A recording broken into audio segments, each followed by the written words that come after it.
Bom, tá aí então, esse que é considerado o grande baterista do jazz, que veio a influenciar muitos músicos, não apenas do jazz, mas do rock and roll e de outros gêneros de pop também.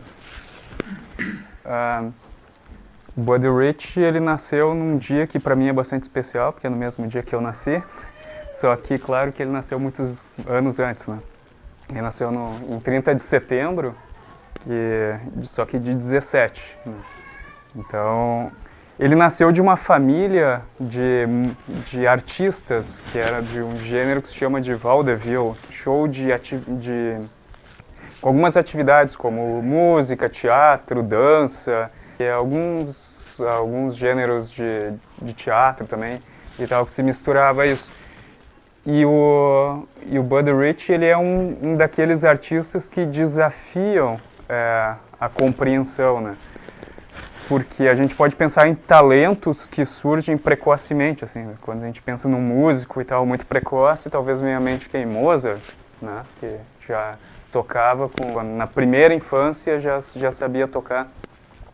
E o Buddy Rich, ele impressionou muito as pessoas, então ele vinha dessa família que já era artística. E aí então ele, com 1 ano e meio, ele pega 2 colheres e começa a bater, assim, e aí as pessoas veem, esse guri tem ritmo. E aí ele estava batendo com aquilo no mesmo ritmo da música, com 1 ano e meio. E aí as pessoas começam a achar engraçadinho, né? Olha só que bonitinho esse moleque aí, sabe acompanhar o ritmo. Vamos tocar em outro tempo então. E aí eles tocam em outro tempo e o guri continua. E ele segue e não o ritmo, né? Isso já começa a chamar a atenção, então. E o Buddy Rich, ele vai começar a carreira artística dele mesmo quando muito criança, né? Com 3 anos ele já se apresentava com os pais, então. Então ele tinha um tamborzinho preso com uma alça e ele ia lá e batia, assim, ele encerrava o espetáculo da família, era com o Buddy, só que na época chamavam ele de Traps, Drum Wonder, que era a maravilha do tambor, né? Então ele já estava impressionando a todos naquela. Com 11 anos ele já tinha a própria banda, ele já era o líder da própria banda, né? E ele chegou a ser a 2ª criança mais bem paga do showbiz, atrás apenas daquele menino que fez o filme O Garoto com o Charles Chaplin, e que depois, quando adulto, veio a ser o tio Chico, o Uncle Fester, da família Addams, aquela série da TV, né? Então o guri precisa transformação e tudo mais. E o Buddy Rich, então na adolescência ele já tocava e tá com a banda dele, só que só lá nos anos 30 que ele vai conhecer mesmo o jazz, se interessar, e daí diz, mas é isso mesmo que eu quero. E aí então ele ouve bastante aquele baterista que a gente viu no primeiro vídeo, né, tocando com ele na batalha de bateria lá, que é o Gene Krupa, que era o baterista do Goodman, que era considerado uma das bandas top, assim, da época do swing, né? Tinha 3 bandas top dos músicos brancos. Quando eu quero dizer top, eu quero dizer nos que vendiam mais, não necessariamente na qualidade, né? Não que os outros não fossem bons, eram muito bons também.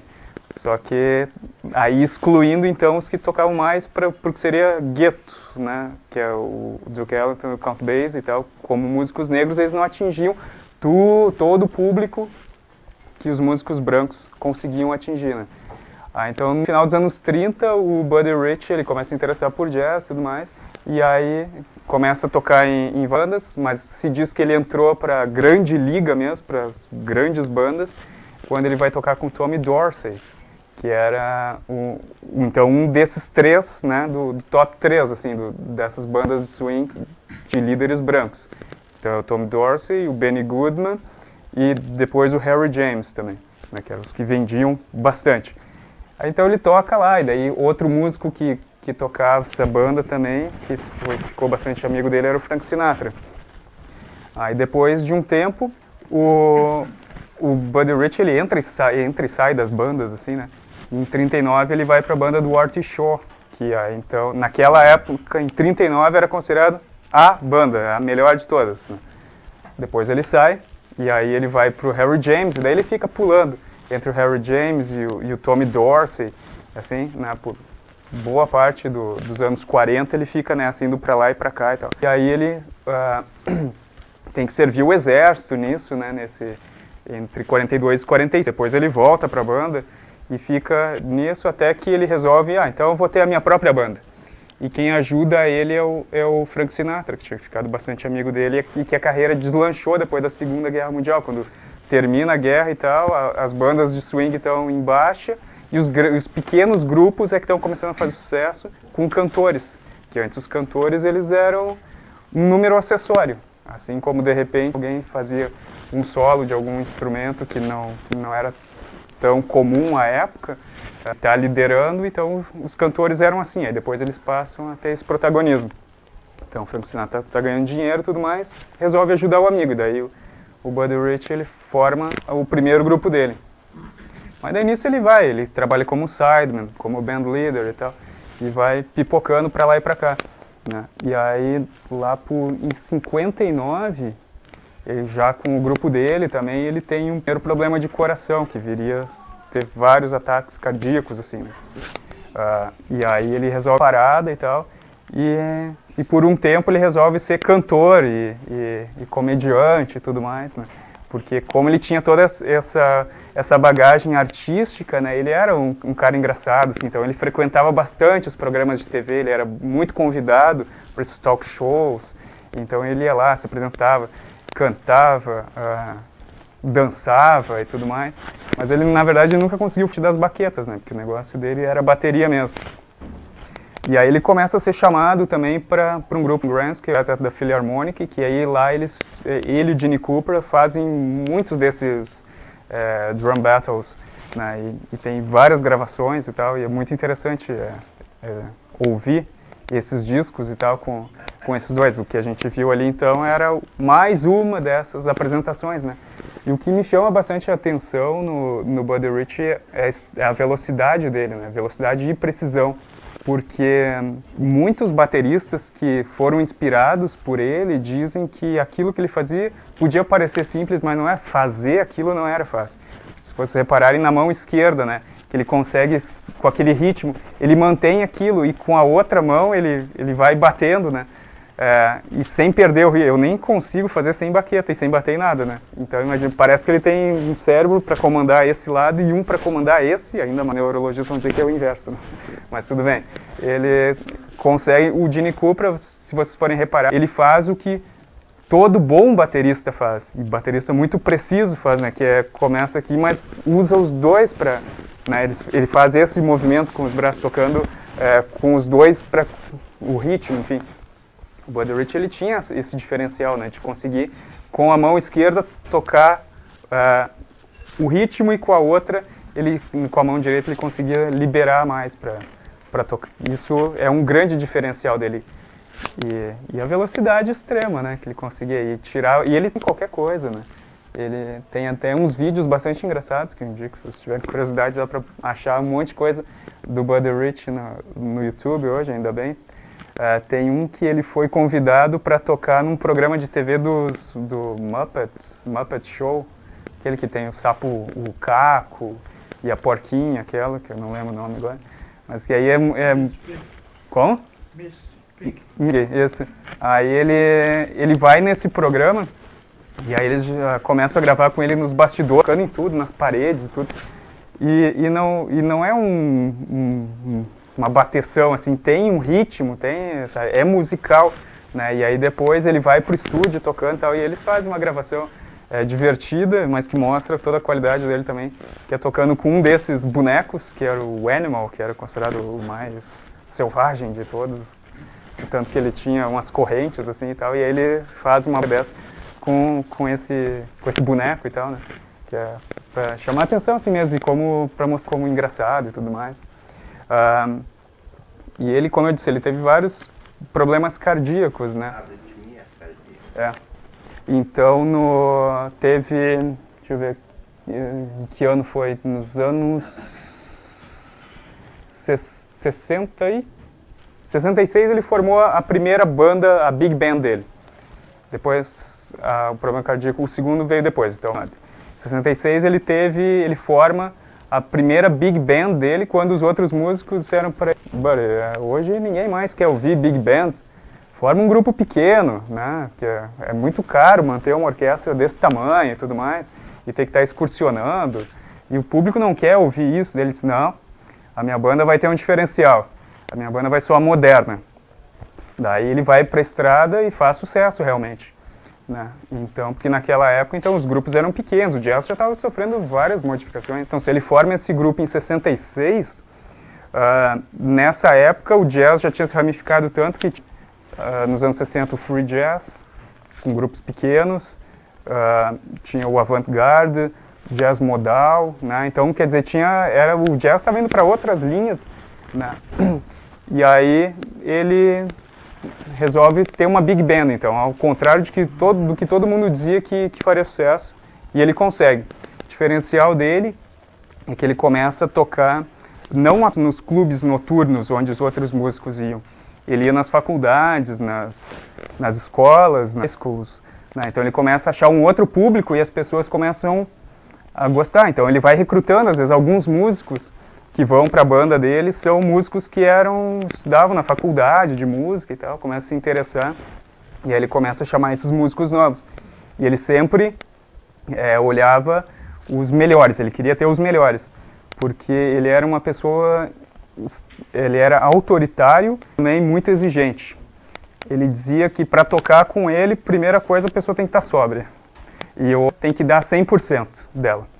Ele não queria ninguém lá, faltei o ensaio e tal, cheguei atrasado, isso ele não queria de jeito nenhum na banda dele.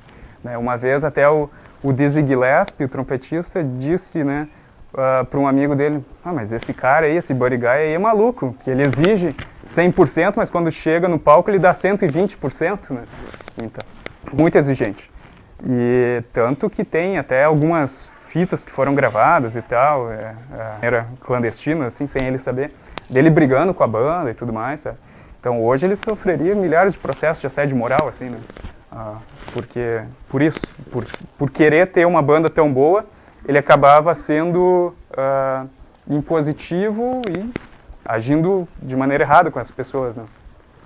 Mas enfim, naquela época os direitos eram um tanto diferentes e tal, e ele indo com a banda dele, até que daí em 72 ele tem um problema com outro, e aí a arritmia, ele tem que parar por um tempo, e aí ele resolve, bom, então agora eu vou formar um grupo pequeno. Daí ele forma então uma banda e tal, que se apresenta também em programas de TV, sai em turnês e tudo mais, mas daí ele, em 75, ele pensa, não, o meu negócio é uma big band mesmo, daí ele chama de novo os músicos, e aí ele contrata o Steve Marcus, que é aquele saxofonista ali.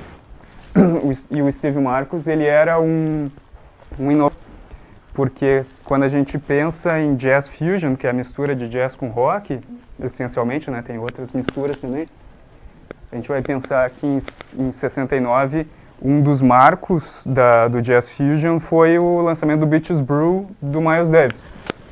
No entanto, em 68, o Steve Marcus já tinha lançado um álbum de fusion também. Então ele já estava olhando para frente, né? E tanto que isso vai influenciar o Buddy Rich, que é aqui ele tem essa banda com baixo elétrico, né? Não é mais um baixo acústico. Isso faz uma diferença nessa sonoridade. Então, nisso dele dizer também, agora o meu som vai ser moderno, por isso que as pessoas vão gostar dele. E ainda assim, ele mantém o piano acústico.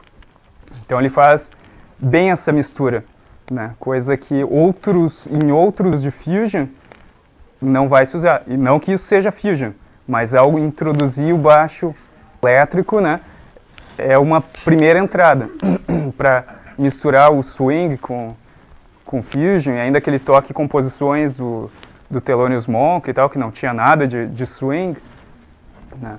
Então ele consegue modernizar esse som. E aí o Steve Marcus vai ser o grande solista dele até o fim da carreira, né? Mas o Buddy Rich tem problema com esse coração dele, né? Então em 82 ele tem que passar por uma cirurgia E aí ele tem que dar uma parada, então o médico diz pra ele, ó, agora vamos dar uma acalmada aí. Aí ele vai num talk show lá, né, no Tonight Show na época, eu não lembro quem era o apresentador, que é um show que tem há décadas e décadas, Johnny Carson, isso. Aí ele vai lá e dá uma entrevista, e aí 10 dias depois da cirurgia. E aí o Carson pergunta pra ele, mas e aí, tem planos pra voltar? Daí ele diz, daqui a 2 semanas eu já tenho um show lá em Montreal. E ele pergunta, tá, mas e o médico, o que disse e tal? Daí ele disse, fui ver uma segunda opinião médica. E aí o outro médico disse, não, então tá, pode tocar e tal. Daí, e realmente ele toca. Eu já vi os vídeos dessa apresentação e é ótimo também, né? Então, em 82 ele tocando muito bem ainda. E ele continua com a banda, né, seguindo o fio, ele toca praticamente até poucos meses assim antes da morte dele, que é em 87. Que aí então ele tem que fazer uma cirurgia porque ele teve um câncer no cérebro. E aí ele morre das complicações da cirurgia, daí dessa ele não conseguiu, né, sobreviver mesmo. Aí ainda o legado da banda dele continua porque o Steve Marcus segue adiante, né, com a banda, que é bastante comum no jazz. O band leader falece e o músico principal sideman continua, né? Várias bandas passaram por esse processo, o Duke Ellington, o Dizzy Gillespie, diversos, quase todos, Charles Mingus, com o Buddy Rich não é diferente. Aí depois, em 99, então 12 anos depois, ainda o Steve Marcus organiza um grande show e grava um disco, que é tributo ao Buddy Rich, que é o Buddies, e aí sai em 99, só que o Steve Marcus morre em 2005. Então aí depois dá uma diminuída nessa banda. Então ainda se faz tributos e tudo mais, mas não tem uma banda que seja para homenageá-lo, né? Então ele vai influenciar gerações e gerações de músicos, né? Considerado um dos melhores bateristas de rock, que é o Neil Peart, do Rush. Ele considera o Buddy Rich o grande professor dele. Outros músicos também vão dizer que o que ele fazia, ele podia não ser um inovador. No que ele fazia muito bem. Ele não era compositor também, porque ele não sabia ler música. Tudo isso que ele tocava era de cabeça.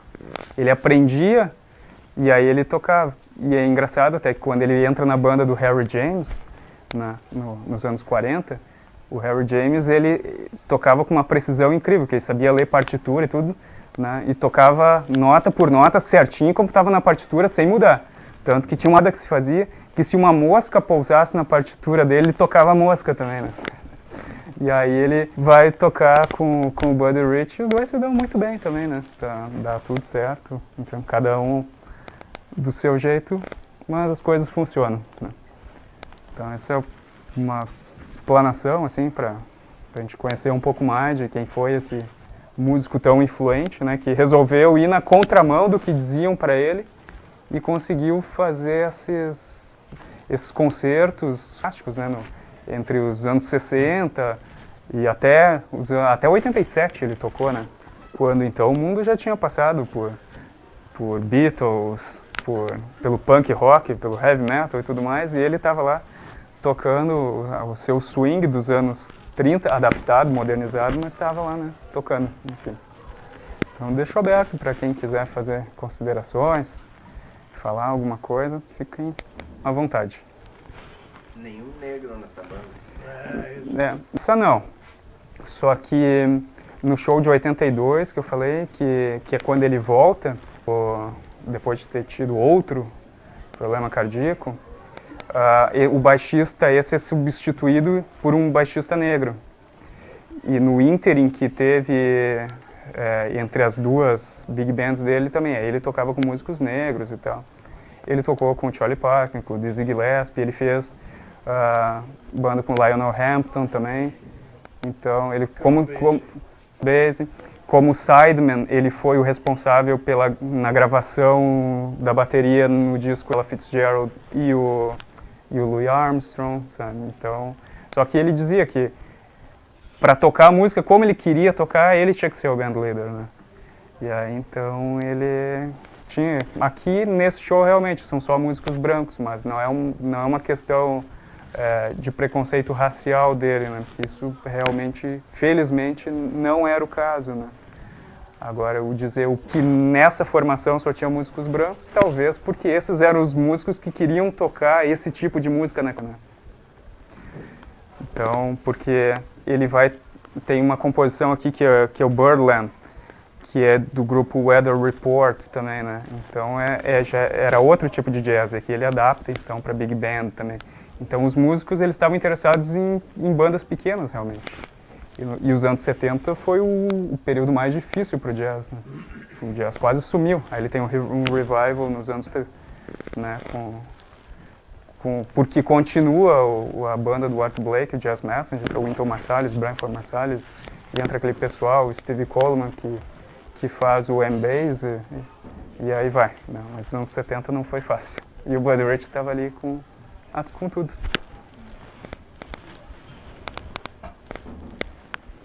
Não, se alguém quiser fazer mais uma colocação. Eu acho interessante isso que você disse, que era muito rígido na disciplina. Uhum. Isso transparece um pouco nessa. O orquestra é um pouco rígido, eu diria. E ele está... Foi bom você dizer que eu não conhecia esse saxofonista. Steve Marcos. Aquele primeiro.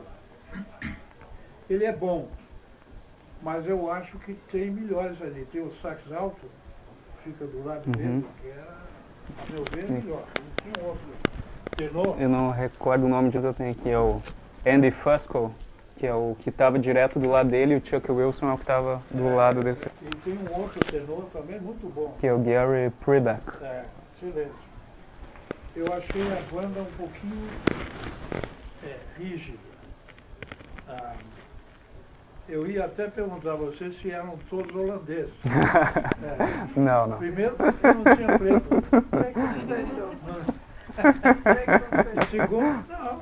E segundo porque os caras, evidentemente, do ponto de vista técnico, são excelentes. Sim. Mas eles estavam assim amarrados, me pareceu. Eu acho que ninguém queria ser xingado quando terminasse o show, né? Eu, por exemplo, eu tinha um disco antigo, isso você deve conhecer, chama-se...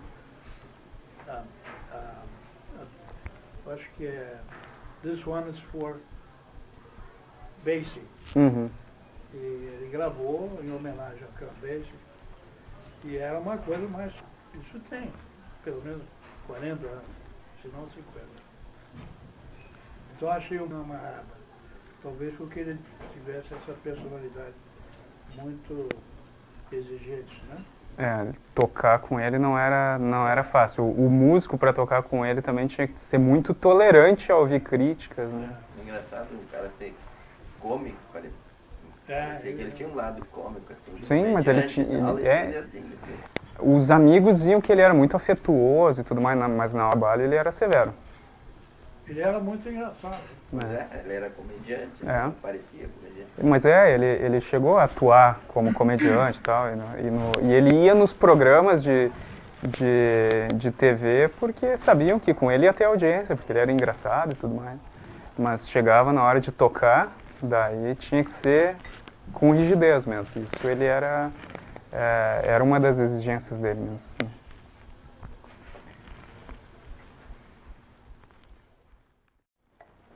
Então agradeço a presença de todos. Obrigado. Obrigado. Então tem mais Viva Jazz em setembro, estão todos convidados.